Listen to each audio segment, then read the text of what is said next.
Hello and welcome back to another week of Sambo iRacing. We are back in the BMW M4 GT4, this time at Oulton Park International for yet another hot lap guide. Now, if you're running this in the open setup version of the series and you want to drive the exact setup being driven by Gianni Lutzu around here, you can go to our Patreon page or our website, sambosetups.com. There are links in the description, as there are for LutzuDriverPerformance.com. That is Gianni Lutzu who's doing this lap, his website. He has over 4,000 hours of coaching under his belt. He's a real-life racing driver and he's a full-time driver coach. I recommend you checking him out. Let's go.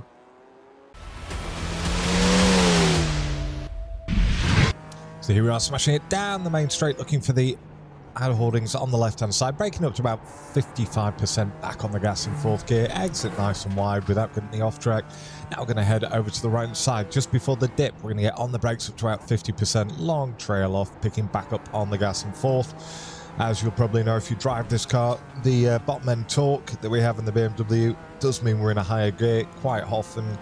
Now on the brakes, just before we get to the cones, back on the gas in fifth, straighten the wheel out, on the brakes up to about 60%, try and cut it down tight to the apex there, back on the gas in third gear.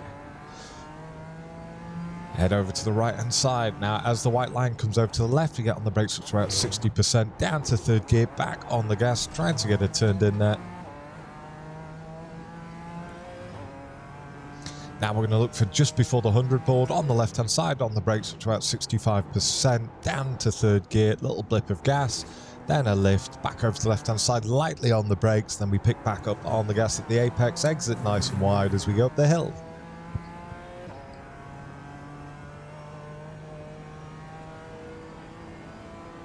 Now we're going to head over to the left-hand side, on the brakes up to about 65%, long trail off, picking back up on the gas in fourth, just clipping the curb on exit. And final braking marker, midway between that sign and the marshal's hut. Trail it off, down to third gear, back on the gas, exit nice and wide. I'm going to hook it over to the left-hand side. And that is the hot lap.